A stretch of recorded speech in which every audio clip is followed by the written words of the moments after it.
Boa noite, pessoal. Testando aqui. A gente vai começar hoje.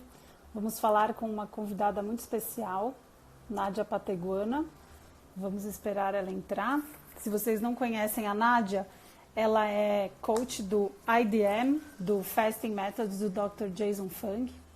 A Nádia tem bastante experiência, que vem bem antes dela trabalhar com o Dr. Fung.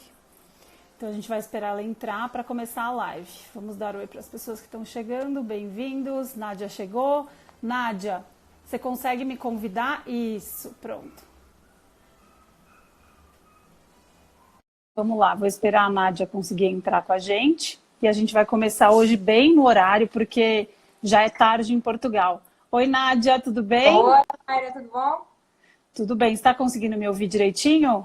Muito bem. Tá ótimo, o som tá ótimo aqui. E como é que tá aí na terrinha? Tá bom, é inverno aqui. E aí? Aqui é verãozão, Nádia. Acabei de chegar de Los Angeles, direto pro calor brasileiro, que tá bem quente. Me conta uma coisa, Nádia. Obrigada por me receber. Vamos conversar hoje de mais coisas além de ovário policístico. A gente vai conversar do seu livro com o Dr. Fung, que está saindo no forno ainda, né? Quando que ele vai estrear? Me conta. Olha, tá previsto para dia 14 de abril e eu vou estar em Toronto nessa semana para fazer umas entrevistas e para comemorar. Neste momento eu estou em Portugal, como você sabe, e pronto, estou pronta. Que legal, não vejo a hora de lançar originalmente, porque eu já tive o privilégio de ver a sua aula com o Dr. Fung lá em Denver, ano passado, e foi uma aula maravilhosa, então a gente vai falar um pouquinho sobre isso. Acho que já tem bastante gente entrando que a gente já poderia começar. O que você acha? Eu também estou pronta, vamos? Então vamos lá, Nádia. Eu acho a sua história incrível, então eu queria pedir para você contar para mim, de novo, não me canso de ouvir, porque a nossa primeira live aqui foi um sucesso. Até hoje me pedem para reprisar essa live de tanto que as pessoas amaram. Então eu acho que a sua história com síndrome do ovário policístico, ela faz muita diferença no contexto, principalmente pela sua formação e pela sua história pessoal. Então eu acho que essa combinação que te faz ser uma pessoa tão especial para falar disso. Obrigada. Olha, eu também não me canso de contar a minha história, especialmente se de alguma forma, não é? A minha história pessoal, assim como a minha parte profissional, acho que de alguma forma ajuda, não é?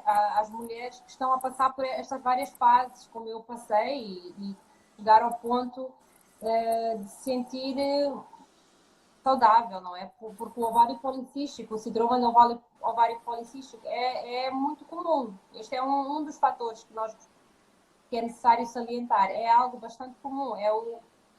Realmente o problema hormonal reprodutivo o mais frequente nas mulheres jovens, não é? Mulheres na fase reprodutiva, digamos assim. Não só é comum, mas é bastante preocupante e é sério, é um caso sério, embora da forma como está a ser tratada convencionalmente, não é? Não está, as mulheres não estão a ser corretamente, na minha opinião, e na sua, e alguns outros com quem eu já tenho falado, e bastantes médicos. Nós reconhecemos que esta é uma preocupação comum, é uma preocupação séria, mas infelizmente não está a ser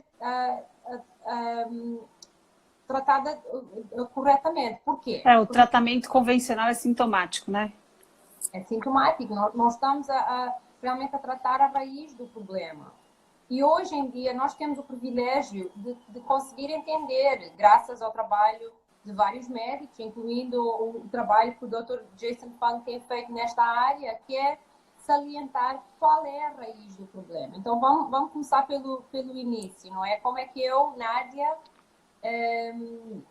comecei a tratar e ajudar pessoas com este problema. Então, eu estudei no Canadá, como você sabe, não é? Eu sou de Moçambique, nasci em Moçambique e fui para o Canadá em criança. E quando estava a fazer biologia na faculdade, eu inicialmente o meu objetivo era fazer medicina. E como muitos outros colegas meus, o meu objetivo inicial era realmente estudar medicina convencional. Tive algumas preocupações de saúde nos meus 19, 20 anos. Tive o intestino irritado, não é? O síndrome de intestino irritado. E aí não gostei do tratamento convencional. Fiquei bastante iludida e achei que seria melhor para mim, pessoalmente e profissionalmente, fazer então medicina naturopática. Então daí eu ter entrado para o Colégio de Medicina Naturopática em Toronto e decidi fazer esta pós-graduação. Quando eu acabei o curso, eu decidi voltar para Moçambique, a terra onde eu nasci. E inicialmente o objetivo era tratar e trabalhar no campo com pessoas menos privilegiadas e achei que de alguma forma eu poderia talvez ajudar esse povo, o meu povo. Só que não aconteceu. E eu às vezes até gozo um pouco que a vida por vezes leva-nos para outros caminhos, não é? Que não são aqueles que nós inicialmente tencionávamos fazer e não deu certo. Não consegui um trabalho no Ministério, não consegui ir para o campo, que era o meu objetivo. E então, na altura, o Ministro de Saúde sugeriu que eu abrisse um consultório e começasse a trabalhar na cidade. A minha preocupação na altura era o que eu tenho para oferecer a estas pessoas na cidade, não é? Tinha acabado o curso há pouco tempo e o meu espanto foi que as pessoas que me procuravam não eram pessoas pobres e pessoas mal nutridas, muito pelo contrário, eram pessoas afluentes, pessoas bem de vida, não é? Mas que tinham as mesmas preocupações que nós encontramos nas outras cidades de todo o mundo. Eram pessoas com síndrome metabólico, pessoas com obesidade e diabetes, na grande maior parte, e estas pessoas pediam a minha ajuda, porque eu tinha um pouco dessa formação, não é, de nutrição, para ajudar com dietas para emagrecimento, dietas para diabetes. Algo que na realidade eu não estava preparada para isso. Porque na faculdade, na escola, embora eu fiz um pouco de nutrição, não estava preparada para fazer dietas. Então tive que aprender. E por vezes é interessante, mais uma vez, como a vida nos leva para esses caminhos. E como não havia mais ninguém na altura em Maputo, em Moçambique, e em Maputo especificamente, que era a cidade onde eu estava, para fazer dietas de emagrecimento, eu tornei-me a doutora Nádia, a dietista ou a nutricionista do Maputo. E eu, bem jovem, tinha 25, 26 anos na altura, pesava 96 quilos e pronto, foi o que eu fiz. Se era isso que as pessoas precisavam, eu ia fazer o meu melhor para ajudar nesse sentido.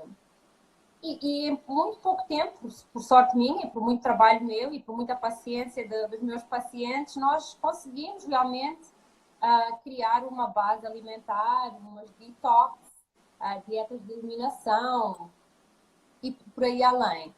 Nessa época aí, por curiosidade, você orientava que tipo de dieta? Low fat, igual a gente aprende na faculdade de medicina também? Olha, inicialmente sim. Inicialmente eu acho que eu comecei, bom, um pouco diferente. Eu fazia a minha dieta inicial numa dieta de eliminação que nós fazíamos muito no colégio de naturopatia. Uma dieta de eliminação que eliminava toda a comida processada. Portanto, era uma dieta de comida verdadeira. Portanto, daí já um pouco diferente. E eu comecei a criar dietas em torno desta base que eu aprendi na escola, não é? Então, em pouco tempo, eu acho que eu comecei a desenvolver umas detox que eram dietas low carb, baixo carboidrato. E eram as que tinham o melhor resultado, tanto para a perda de peso como para diabetes. Então vocês estão vendo, pessoal, não é só nos guidelines. A vida real, quando a gente aplica low carb, a gente tem ótimos resultados. E é isso que a gente vê nos ensaios clínicos randomizados, que já dizem que para diabetes e para emagrecimento, low carb é superior a low fat. Desculpa interromper, Nádia. Então vamos lá continuar com essa história que tá ótima. Mas foi exatamente isso que aconteceu. Eu comecei a modelar a dieta, não é? A modificar a dieta convencional e, como eu digo, por sorte, as pessoas estavam muito abertas a esta. E em pouco tempo desenvolvi estes detox, dietas de eliminação, que realmente eram mais focadas em low carb e não low fat.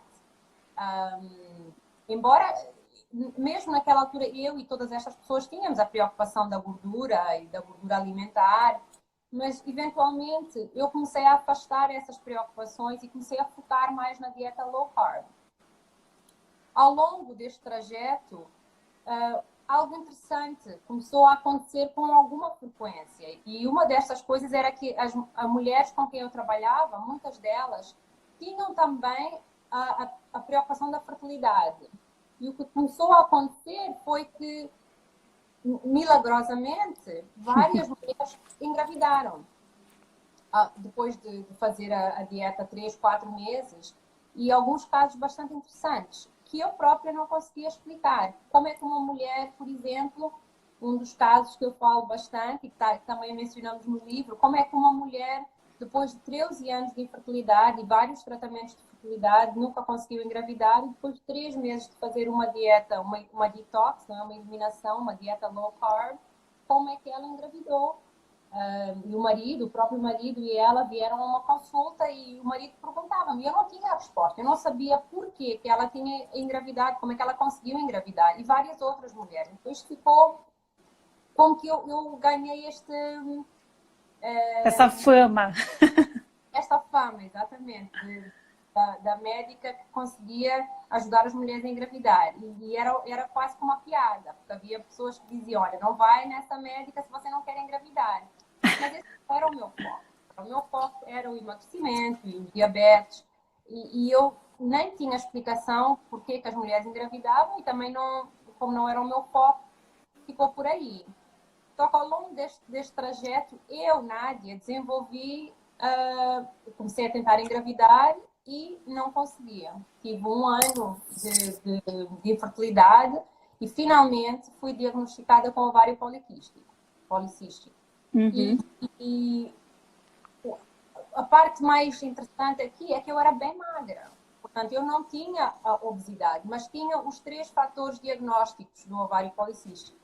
Tinha as expressões clínicas de testosterona, portanto, da hormona masculina em excesso, tinha bastante Ou seja, a manifestação é acne, né? acne, era o estutismo, que é os pelos, né, na face, e comecei a ficar calva, comecei a perder cabelo. Então, esta era uma das expressões. Tinha a menstruação e a ovulação completamente irregular. Acho que a dada altura não tinha ovulação. E após fazer a ecografia, demonstrar a ultrassom, tinham os tais quistos nos ovários. Portanto, eu tinha os 3 sintomas diagnósticos. Fui diagnosticada, então, com o ovário policístico. Embora, como eu disse, eu não tinha o fator da obesidade, que muitas vezes acompanha o síndrome do ovário policístico, mas não é um fator diagnóstico.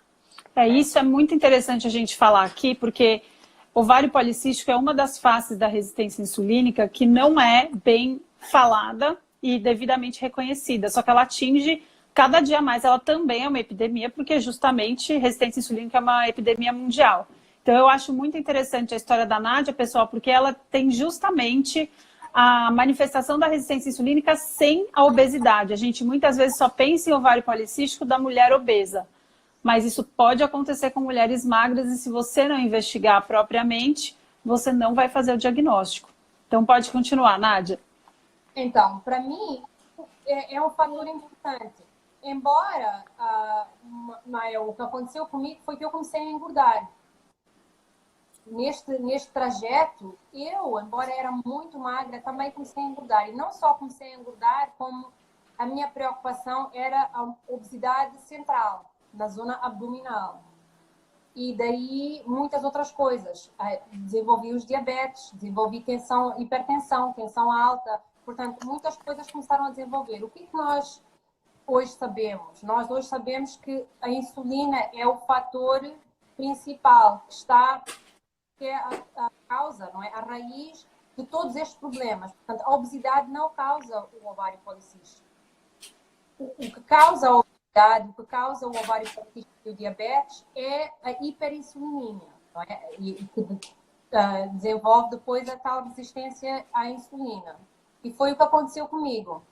Isto foi importante na minha descoberta pessoal e eventualmente profissional, porque daí eu fui para casa e decidi que ia fazer a tal dieta low carb. Eu naquele momento ainda não sabia que a dieta low carb baixava a insulina e era isso que resolvia o ovário policístico e a infertilidade. Não sabia, mas sabia era suficiente, porque eu sabia que várias mulheres engravidaram a fazer esta dieta. Eu também ia engravidar a fazer esta dieta, foi o que eu pensei. E daí foi o que eu fiz.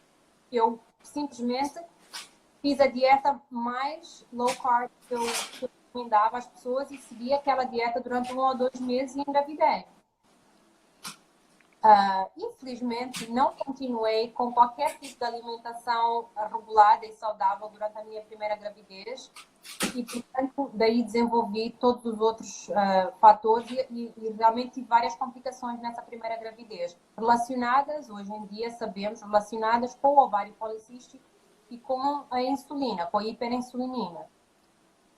2 anos depois, novamente, querendo engravidar com a minha segunda filha, tive as mesmas preocupações, os mesmos problemas. Só que aqui eu já estava muito mais além, em termos do espectro, não é?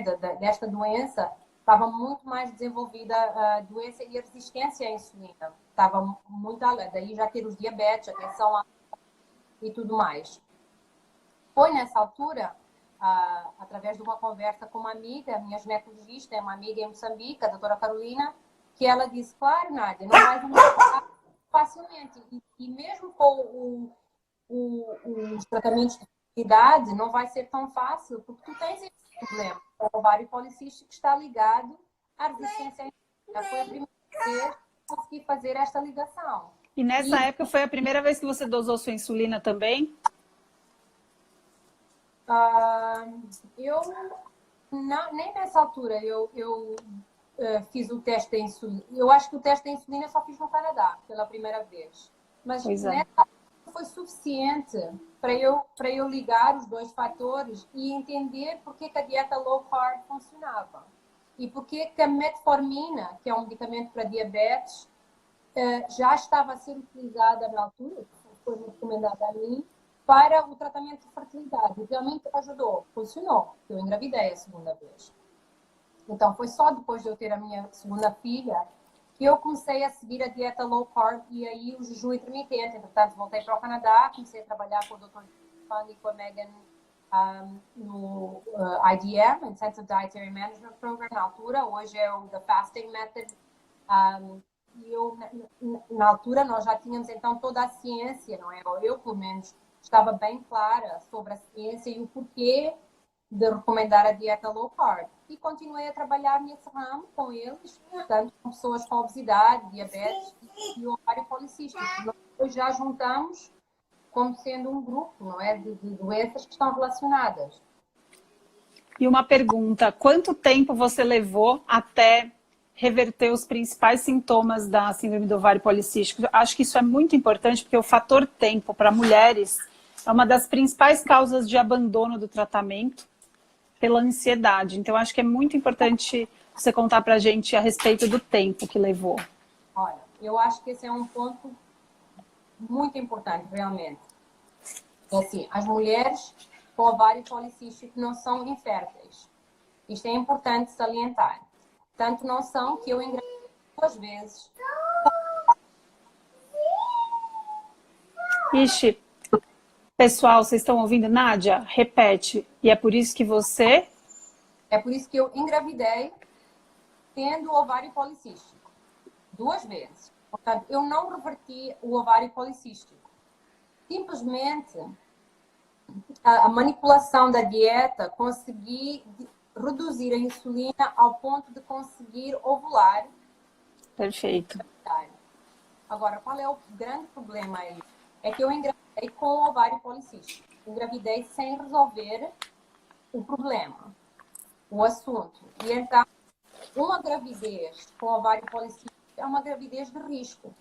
Com certeza. E o pior de tudo é que é um risco evitável se a gente conseguir transmitir essa informação que é tão importante para todas as mulheres que estão em idade fértil, com ovário policístico, com resistência insulínica mal controlada e que podem abordar a causa para poder reverter os sintomas antes e ter uma gravidez mais segura, com menos complicações, né, Nádia? E essas complicações são sérias, não é? Tem a complicação muito comum, que são abortos espontâneos, não é? Porque uma mulher que está a tentar engravidar durante anos, meses, anos, ter uma gravidez e depois ter um aborto é uma das preocupações que nós vemos diariamente, bastante comum. Com certeza. Então, tentar evitar estes abortos. Os diabetes gestacionais. Que são, além do risco para a mãe, são risco para o feto, principalmente, inclusive, quando eles nascem, porque eles já têm, inclusive, mais riscos de hipoglicemia na UTI. Eles são macrossômicos e já tem uma alteração no pâncreas do feto. Então, até o futuro do seu filho, você pode fazer melhor cuidando da sua dieta. E pode continuar com os riscos. Mas exatamente isso. E o próximo risco, para além do fator, não é? Dos fatores de abortos espontâneos, a pré-eclâmpsia, os diabetes gestacionais, a eclâmpsia, não é? São os fatores de risco para o feto, para o bebê. Portanto, não só no útero, não é? Que o bebê está exposto a esta hiperinsulinemia. Depois tem o bebê já nasce, naquela fase neonatal, nasce com vários riscos, não é? Bebês muito grandes, bebês muito pequenos, bebês que têm que ir para os cuidados intensivos. E depois um índice muito maior de síndrome metabólico em criança e em adulto. Foi o que aconteceu com as minhas crianças. Eu não só tive 2 gravidezes de risco, mas a duas meninas que hoje, com 9 anos, têm várias expressões de síndrome metabólico. Bem jovens, né? Exatamente. Então, hoje, o que nós sabemos é exatamente aquilo que a Mayra está a dizer. É algo que nós podemos reverter, prevenir com alguma facilidade e até de uma forma bem rápida. Então, quanto tempo depois, quando eu realmente introduzi a dieta low carb e o jejum intermitente, é que todos os outros sintomas do ovário policístico desapareceram? Eu diria que em 3, 4 meses. Porque 3, 4 meses depois de eu começar esta dieta, eu já não tinha diabetes, já não tinha tensão alta e nota que eu tomei medicamentos para todas estas coisas. Então, já não tinha diabetes, já não tinha tensão alta, não tinha acne, portanto, tudo isto desapareceu e comecei a ovular e a ter uma menstruação regular. E como a gente fala muito sobre jejum, vou fazer umas perguntinhas te interrompendo aí. Muito se estuda sobre jejuns mais prolongados, que eles não são adequados para mulheres na idade fértil. O que você pensa sobre isso? É uma questão bastante comum e é uma questão que deve ser corretamente falado e questionado. Eu, pessoalmente, acho que a mulher realmente tem um ciclo, deve ter, não é? Um ciclo menstrual regular. Então, o nosso objetivo principal é criar este ciclo menstrual regular. Eu acho que os jejuns mais prolongados têm um poder, não é? São mais fortes em ajudar a reduzir a insulina. Vamos relembrar que o problema aqui, a raiz do problema é a insulina bastante elevada. E muitas mulheres ficam anos sem ter um ciclo menstrual. Eu trabalho com mulheres que, quando começam a trabalhar comigo, não têm um ciclo menstrual há 2, 3, 4 anos. Okay? Então, o nosso primeiro objetivo é criar um ciclo regular, através do jejum intermitente e da dieta low carb. Então, é óbvio que os jejuns mais prolongados vão ajudar. Podem ajudar. Têm mais riscos, mas, ao mesmo tempo, também têm mais poder, mais força, não é? Então, eu acredito que nós podemos seguir o ciclo natural da mulher para poder utilizar estes jejuns mais prolongados adequadamente. Uma mulher que não tem ciclo menstrual, que não tem ovulação, tem poucos riscos, na verdade, de fazer um jejum mais prolongado, não é? Porque o objetivo naqueles primeiros 3, 4 meses é criar este ciclo. Então, eu acho que nós podemos intercalar o jejum alternado, assim como o jejum mais prolongado, para ajudar a reduzir aquela insulina. Porque se a pessoa realmente tem a insulina muito elevada, se a resistência à insulina é muito forte, vai demorar mais tempo a reduzir aquela insulina e a regular o ciclo. Então, eu acho que essa é a altura ideal para utilizar alguns jejuns prolongados.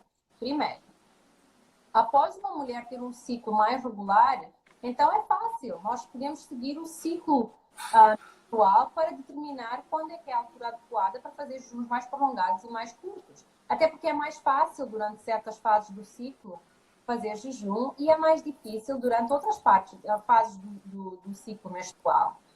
Eu costumo dizer, neste momento, eu já consigo criar um protocolo, digamos assim, para a fertilidade. Então, eu costumo dizer que entre o primeiro dia e o 10º dia do ciclo menstrual, portanto, o dia que aparece o período até o 10º dia, mais ou menos, é a altura ideal para fazer os jejuns mais prolongados. E é mais fácil. É mais fácil, com certeza. Minhas pacientes também notam que é mais fácil.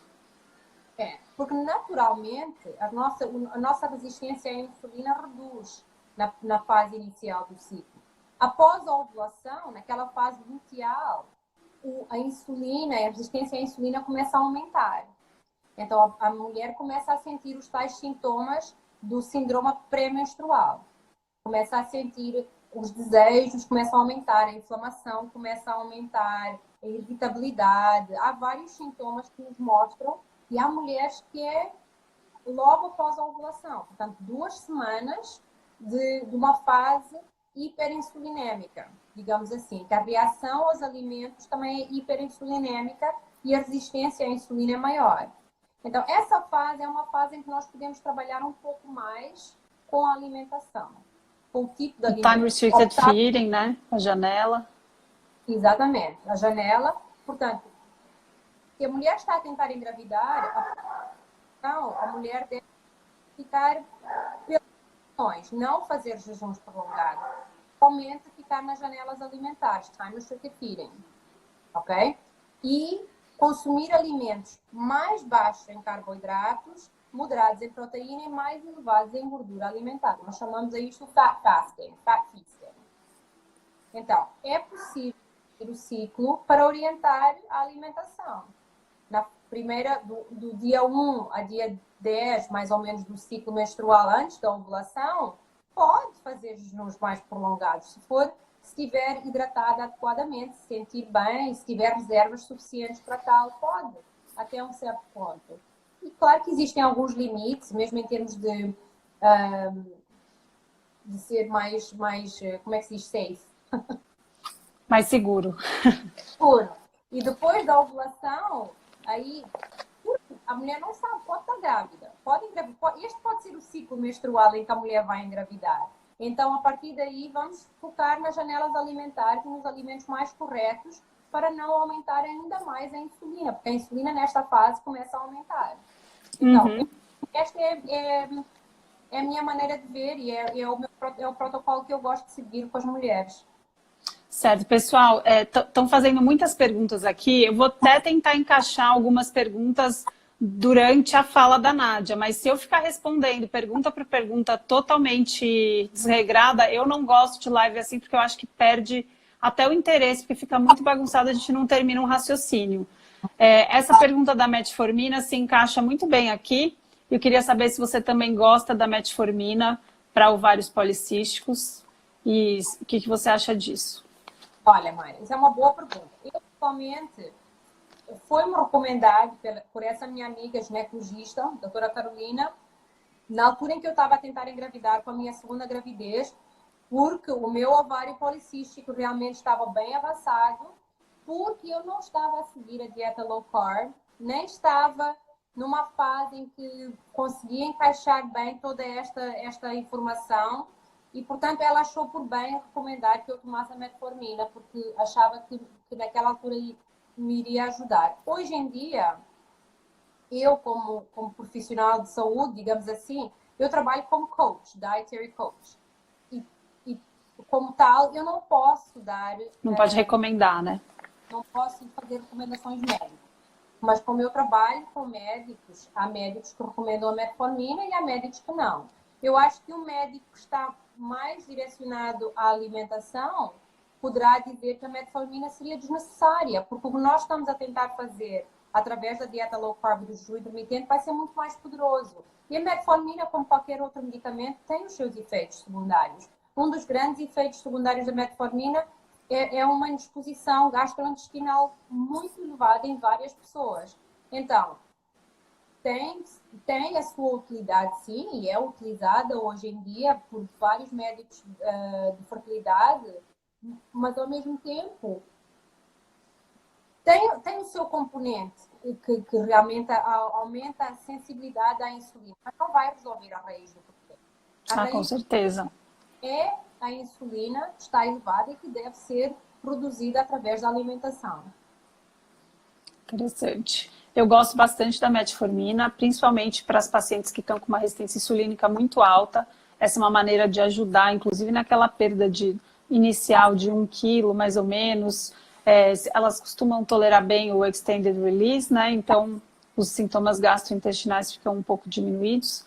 E a metformina é uma das drogas que faz bastante sentido com a síndrome de resistência insulínica, né? Não é um medicamento que eleve a insulina ou que haja no mecanismo contrário. Então, eu acho que é uma droga que pode ajudar dependendo da indicação. Lógico que aqui isso não é uma consulta médica, estamos apenas discutindo o assunto. Mas no nosso livro, o livro com o Dr. Jason Fung, realmente há um capítulo em que ele fala dos vários medicamentos. E a maior parte dos medicamentos que são receitados para mulheres com ovário policístico, na verdade, não são indicados para... não resolvem Eles são sintomáticos só, né?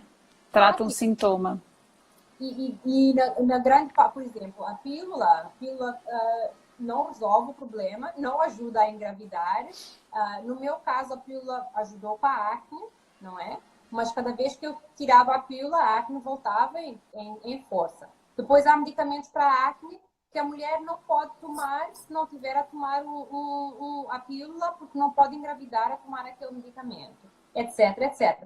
A maior parte dos medicamentos de fertilidade não ajudam com este fator da insulina, podem sim realmente ajudar na ovulação e a engravidar, mas aí temos de novo aquele problema. A mulher está a engravidar com excesso de peso, com ovário policístico, com insulina em excesso, e aí está-se a pôr em risco e ao bebê em risco durante a gravidez.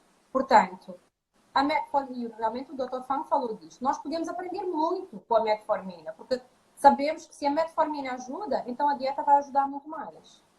Com certeza. E a respeito desse livro, como que vocês chegaram a esse... Quando que vocês começaram a escrever? Como que aconteceu a história do livro? Me conta. Olha, é uma boa pergunta. Eu comecei a trabalhar com o Jason e com a Megan em 2016.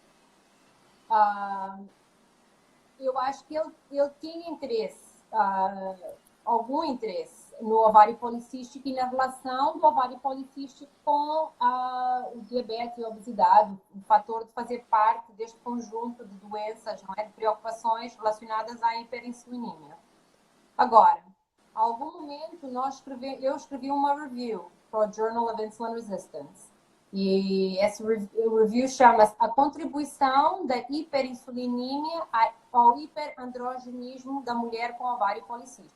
Portanto, qual é o contributo do excesso de insulina para as pressões do excesso de testosterona nas mulheres? E realmente, toda a literatura médica consegue fazer essa ligação, consegue prever que é a insulina, sim, o excesso de insulina que causa o excesso de testosterona e todas essas as pressões e o efeito que tem tanto nos ovários como no fígado. E como é que isso afeta a mulher com o ovário policístico.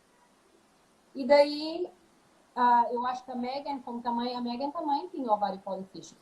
Também em jovem... A história dela também é ótima, né? Ela tinha até diabetes. Ela tinha todas tudo. As manifestações. A Megan tinha tudo. Então... outra coisa que começa a acontecer, não só na minha vida profissional em Moçambique, mas tanto nas minhas pacientes, como nas pacientes do Dr. Fung e da Megan, este fator de que as mulheres com ovário policístico estavam a conseguir engravidar. E cada vez a Nádia mais... com o ímã atraiu todas as pacientes. Não só eu, mas eles também. Eles também começaram a ter o maior, ou começaram a deparar, ou a reparar, não é? E aí, acho que se tornou, fez sentido, tinha lógica, porque ele já escreveu o Código da Obesidade, o Código de Diabetes, o Complete Guide to Fasting, da Longevity Solution, portanto... Inclusive, pessoal, vocês já têm que ler todos esses livros, eu sempre recomendo por aqui, viu? São leituras imperdíveis, o Dr. Fung tem uma linguagem muito acessível, muito fácil, e ele não tem papas na língua, né, Mega? Então ele fala de um jeito fantástico. Assim como eu. Então, combinação boa. É, uma combinação boa. Fazia sentido, todo sentido, porque, mais uma vez, o ovário policístico é muito comum. É a preocupação a preocupação reprodutiva e endócrina mais comum nas mulheres de uma certa idade. A percentagem é muito alta. Até porque quando eu faço as palestras e eu pergunto, quem já ouviu falar do ovário policístico? Todo mundo... E quem já gastou milhares de dólares com fertilização in vitro antes de tentar mudar a dieta, né? Porque isso também é outro problema, o econômico. Porque acaba que, hoje em dia, tantas mulheres são afetadas e sem saber dessa dieta e do jejum, da janela time restricted feeding, né? Que é tão barato, custo efetivo comparado com uma fertilização in vitro, em termos de justiça social, eu acho super importante também a gente falar disso, porque se uma mulher com síndrome do ovário policístico só puder fazer fertilização in vitro, que não está tratando a causa, mas ela tem condições financeiras de fazer fertilização in vitro, ela pode conseguir. Agora, quem não tem recursos financeiros para isso, também tem que ter o direito de se reproduzir com saúde e conseguir ter filhos, né? E uma solução tão barata e tão acessível e que transforma a saúde em todos os... Em vários outros aspectos, porque a gente sabe que resistência insulínica é fator de risco para Alzheimer, para diabetes tipo 2, para demências, outras demências, para alguns tipos de câncer. Então, essa é uma informação que é realmente muito importante, por isso que essa live é muito importante, porque as pessoas precisam ter esse tipo de informação numa linguagem acessível, porque isso é algo que transforma a vida delas. Então, o trabalho de vocês é maravilhoso, e eu acho que esse livro vai ser um sucesso enorme. Mas aí me conta, e aí o livro vocês demoraram quanto tempo para escrever? Olha, eu nem sei dizer, mas alguns meses. É muito interessante escrever com o Dr. Jason Fung. Eu só posso deixar isto aqui, porque nós criámos um esboço do livro, a parte dele, a minha parte, íamos trocando capítulos para trás e para frente, mas ele é uma pessoa extremamente exigente. Eu sei. E então foi bem interessante, porque eu tenho muito orgulho no livro que nós escrevemos, porque nós falamos de todas essas coisas que a Mayra está a dizer. Nós falamos sobre o que é o ovário policístico, como é que o ovário policístico está a ser tratado, como é que deveria ser tratado, quais são os fatores de risco, porque é exatamente isto, não é só um pouco de acne e um período irregular, tem muitos outros fatores. A mulher com ovário policístico, assim como eu, tem riscos muito mais elevados de ter diabetes, e eu tive diabetes, hipertensão, e eu tive hipertensão, outros problemas cardiovasculares, câncer, e eu tive câncer na tiroide. Todos estes fatores estão relacionados, a demência, Alzheimer, e tudo isto nós salientamos e explicamos o porquê no livro. Falando da fertilização in vitro, é verdade que uma mulher que tenha acesso ao in vitro, que tenha posses financeiros para fazer, pode fazer o in vitro. E, na verdade, nós falamos isto no nosso livro. A mulher com ovário policístico tem muito mais sucesso com tratamentos de fertilidade do que outras mulheres que tenham outros tipos de infertilidade, porque tem muitos folículos, não é? Mas a fertilização in vitro não está a resolver a causa do problema. E aí, a mulher engravida. E aí, tem todos estes problemas. Aborto, com certeza, etc. O bebê tem todas estas preocupações. Então, não é a solução. Não é a solução para a mulher com ovário policístico. E algo que deixa a gente um pouco revoltado, e aí é bom conversar com o Dr. Fung, né, que ele põe lenha na fogueira ainda, é que muitos médicos ainda não recomendam, não só não recomendam, como eles assustam e impedem as pacientes que elas continuem mudando a dieta. As pacientes que querem engravidar com ovário policístico, dieta cetogênica, que medo, não faça jejum, etc. E por não conhecer. E aí eles afastam as pessoas disso. Então, até para médicos, que eu sei que tem bastante médico assistindo aqui, é super importante que mesmo que você não domine a aplicação do jejum, a aplicação da dieta cetogênica, da dieta low carb, é importante que você não tire o seu paciente do caminho certo, porque isso é realmente abordar a causa. Tem várias perguntas aqui relacionando ao tempo, se dieta cetogênica é diferente de low carb. Você quer falar um pouquinho disso? O tempo, lembra que eu te falei, né? Super importante a gente falar disso. Posso, mas quero salientar uma coisa, Mayra. Ao mesmo tempo que existem vários médicos a desencorajar as suas pacientes a seguirem a dieta cetogênica e o jejum intermitente, existem vários ginecologistas obstetras e médicos especialistas em fertilidade a entrarem exatamente neste caminho. Eu própria tenho uma série de pacientes, clientes, que são médicas, ginecologistas obstetras, que têm não só o interesse pessoal, mas o interesse profissional. Porque um médico que realmente se especializa em fertilidade quer obter bons resultados. Com certeza, com certeza. Cada vez mais médicos na área de fertilidade a entrarem na dieta cetogênica e no jejum intermitente. Eu tenho 3 pacientes médicas ginecologistas que me procuraram por motivos pessoais e, de repente, a prática clínica delas se transformou e elas vivem me falando, nossa, minha vida no consultório mudou, as pacientes estão indo muito melhor e realmente funciona. Então, esse movimento de espalhar essa informação tão importante está realmente crescendo e é isso que a gente precisa mesmo, não desencorajar os que estão no caminho certo. E eu fico muito feliz que no meu consultório tem muitos médicos, eu atendo muitos médicos.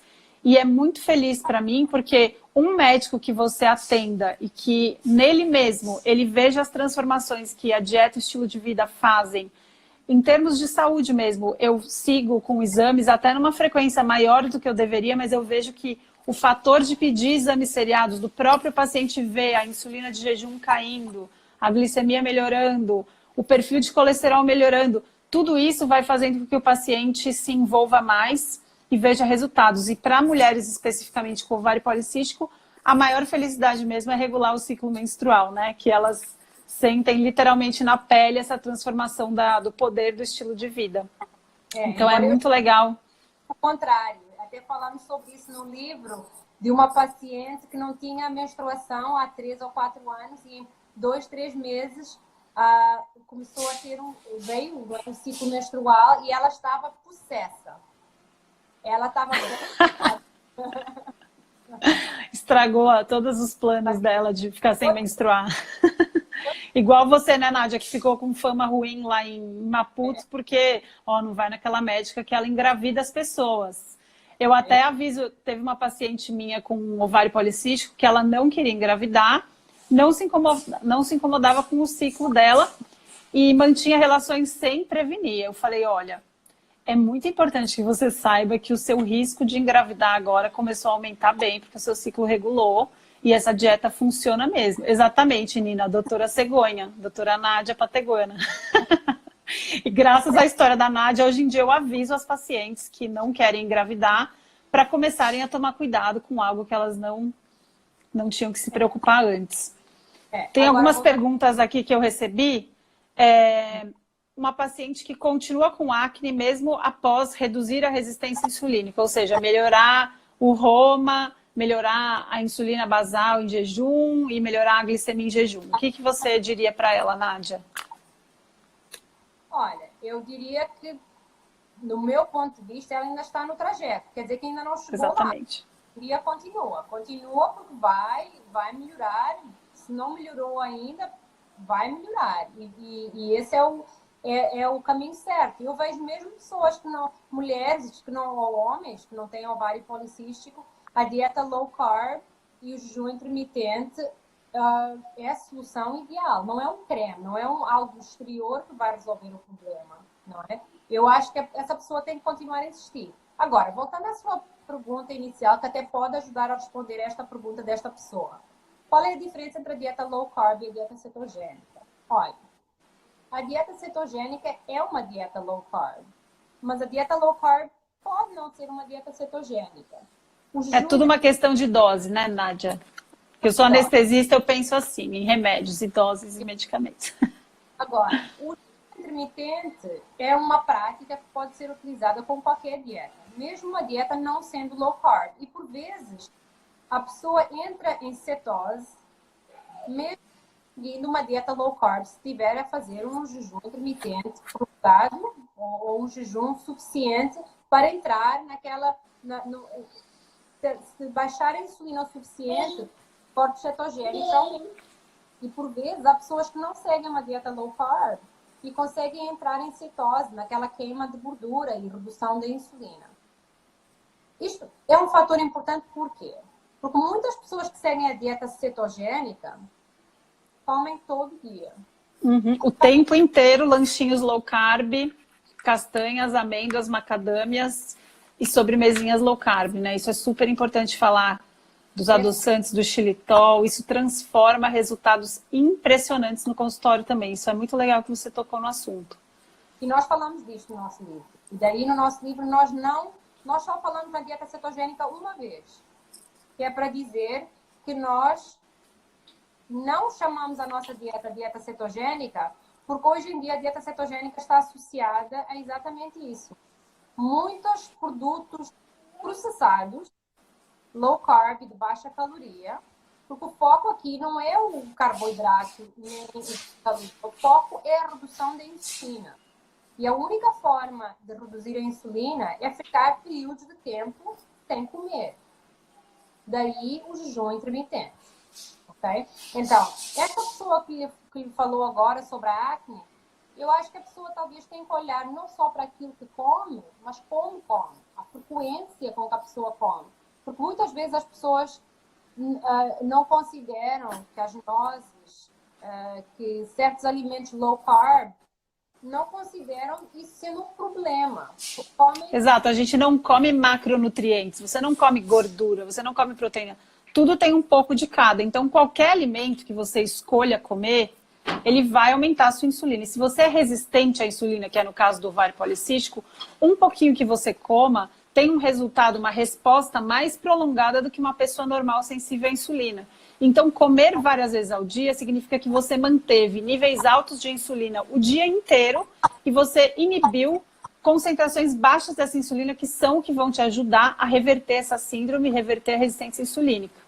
E em relação à pressa que as pessoas têm de reverter, é lógico que a gente entende, mas é importante saber que resistência insulínica é uma condição que você constrói ao longo de muitos anos. Então, não é em 4 meses de low carb que, apesar dos seus sintomas melhorarem bastante, você não vai resolver essa condição clínica que foi construída ao longo de anos em 4 meses. Né? Acho que isso é bem importante a gente falar, porque a ansiedade em relação aos resultados é muito grande e a gente precisa mesmo, às vezes, só estabelecendo as expectativas no começo, a gente já consegue uma maior adesão das pessoas que estão ansiosas em ter resultados a curto prazo. Olha, eu vejo aqui várias perguntas sobre os adoçantes. Eu acho que os adoçantes, e nós falamos bastante sobre os adoçantes no nosso livro, exatamente porque as pessoas não têm a noção correta dos adoçantes. A pessoa pensa que o adoçante é inocente porque não tem carboidrato, não tem caloria. Infelizmente, os adoçantes têm uma resposta insulinêmica elevada, sim, e como a Maia acabou de dizer, especialmente nas pessoas que têm uma resistência insulínica muito maior. Então, a mulher com ovário policístico, infelizmente, é vítima disto, e especialmente os adoçantes. A mulher com ovário policístico, que tem a insulina elevada, obviamente, tem muitos desejos, especialmente de coisas doces, de carboidrato, de pão. Eu até digo que esse excesso de desejo por comida, fome o tempo inteiro, é um sintoma de resistência insulínica que você não precisa nem dosar a sua insulina. Se você pensa e fala, não, sim, eu sinto fome o dia inteiro, você provavelmente está resistente à insulina. Você precisa dosar pelo menos a sua insulina de jejum para perceber para você mesmo que esse é um problema que você pode resolver. Mas é mesmo.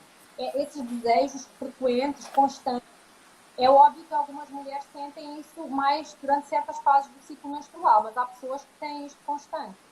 Era o que eu tinha. Eu necessitava de comer a cada 2 horas e não só, eu tinha hipoglicemia reativa. Uhum. Constante, porque eu só comia carboidrato. Eu só tinha desejo de comer carboidrato. E como eu era magra, tudo bem. Achava que estava tudo bem. Eu não entendia que eu própria estava criando. E estas são as mulheres que nós encontramos todos os dias. Este é Com o assunto. certeza. Quando a mulher decide fazer a dieta low carb, começa com as substituições. E esse é um grande problema. Começa a substituir por comidas não verdadeiras, não é? Começa a procura de alimentos doces que não têm carboidrato e que não têm caloria. Xilitol, eritritol, estévia, agora a lulose, tudo isso é muito doce e a gente precisa abordar a causa. O vício em carboidrato e o vício em açúcar é muito importante. A gente precisa respeitar esse vício em carboidrato, que ele não é respeitado igual ao alcoolismo, igual à heroína, mas agem na mesma porção do cérebro da zona de recompensa da dopamina. Vício em carboidrato, você precisa de pelo menos 4 dias sem nada para passar por isso, para começar a diminuir. Nesses casos que a gente estava falando de cetogênica é uma boa para aumentar os seus níveis de cetona e para diminuir o seu desejo por alimentos doces e para diminuir a sua fome. Então, eu, apesar de não aplicar cetogênica em todo mundo, nesses casos de compulsão e de excesso de desejo por paladar doce mesmo, eu acho a cetogênica um ótimo jeito de começar, inclusive para deixar o jejum mais fácil. Olha, Mayra, para mim foi o fator mais importante. Portanto, não é que eu sou contra a dieta cetogênica. Não, claro. Eu falo com todo mundo, com todos os meus clientes. Para mim, eu não obrigo a pessoa a fazer a dieta cetogênica, mas eu explico os vários motivos, e inclusive este motivo. Para mim, foi a única forma que eu consegui respeitar as janelas alimentares. A única forma que eu tinha de comer uma refeição e parar de comer, como diz o Dr. Fung, eat stop. A única forma que eu tinha de eat stop é de seguir uma dieta cetogênica à risca. Eu tive realmente que seguir uma dieta de baixo carboidrato, 20 gramas e menos, mas a questão aqui é que não é só as gramas, é como comer. Tem que comer dentro destas janelas alimentares, janelas bem curtas. Foi uma das perguntas que você me fez ainda há pouco. 2 vezes ao dia, num dia alimentar, talvez uma refeição, se estiver a fazer um jejum alternado, ou nenhuma refeição nos dias de jejum. Mas o que isto significa? Porque a pergunta mais frequente é: ABC quebra o jejum? A questão não é se quebra o jejum. A questão aqui é: ABC aumenta a insulina e o adoçante aumenta a insulina. Não vale a pena a gente estar a dar voltas a este assunto. O adoçante aumenta a insulina. O que isso significa? Significa que a pessoa vai estar constantemente com mais vontade e vai estar atrás de outra coisa. E não é só os adoçantes que aumentam a insulina. As bebidas, por exemplo, as bebidas de dieta... Zero, né? Bebidas zero. Aquelas águas, não sei se no Brasil há muito. Está começando a fazer moda aqui. Não é muito comum, mas essas águas saborizadas, Smart Water... Da saúde, é um absurdo, né? Quando eu cheguei em Toronto, fiquei chocada de ver a quantidade de água spiked, que eu falo. Da spiked sugar on it. Um absurdo, né? Estados Unidos, principalmente nos Estados Unidos, em que a pessoa não bebe água simples, a pessoa bebe água com sabor se tiver açúcar, para ela beber o açúcar o dia inteiro, do jeito mais viciante que existe no mundo, né? Estas águas, por que elas vendem? Porque não tem açúcar, não tem caloria, não tem carboidrato, mas tem estes... adoçantes que aumentam, Algumas nem têm adoçantes, algumas só têm uns... eles dizem que são sabores naturais. Essências, né? Essências que aumentam a insulina. Com certeza. Nádia, só eu tô com medo de cair, porque vai dar 1 hora. Deixa as pessoas saberem direitinho do seu livro. Não tem em português. Conta direitinho, porque eu tô com medo de cair a sua live. E essa informação é muito importante, porque esse livro vai ser um arraso. Tá bom. Então, o livro chama-se The PCOS Plan, escrito por mim, Nádia Pataguana, e o Dr. Jason Fung. O livro ainda não está nas bancas, é lançado no dia 14 de abril. Existe, sim, um pre-order link no meu profile, podem encomendar para essa data. Não está escrito em inglês, obviamente. Não faço ideia quando é que ele vai sair em português. Então, pessoal, tem que falar inglês e dá para pré-ordenar pela Amazon. Você clica lá e pede a sua opção pelo Kindle, que chega mais rápido ainda. O dia que lançar, já vai ter no Kindle, né, Nádia? É isso. Então vai ser um estouro. Nádia, a nossa conversa está muito boa. Eu tenho certeza que todo mundo que está assistindo vai ficar triste, que vai acabar. Mas o Instagram vai cortar a nossa live em alguns segundos. Queria te agradecer. Vamos marcar a próxima live e aí a gente tenta não repetir os assuntos aqui. Acho que a gente ficou bastante coisa para a gente falar sobre... Olha, o nome dá para entrar no Instagram da Nádia, do Carmo. Dá para entrar no Instagram da Nádia e pegar o nome, tá bom? Lá tem o link para o livro e vocês vão ter todos os detalhes. Não percam isso. Então, Nádia, vamos continuar. Vamos fazer a live número 2. Mês que vem ou no mês seguinte a gente combina, tá bom? Para a gente continuar falando sobre alguns jejuns mais prolongados, se vale a pena, se não vale. Várias outras coisinhas que ficaram, porque a gente tem muito papo ainda para conversar. Esse livro vai ser um estouro, pessoal. Não percam. Estamos loucos para trazer para o Brasil e traduzir. Obrigada. Obrigada, Nádia. Beijo, tchau, tchau. Tchau.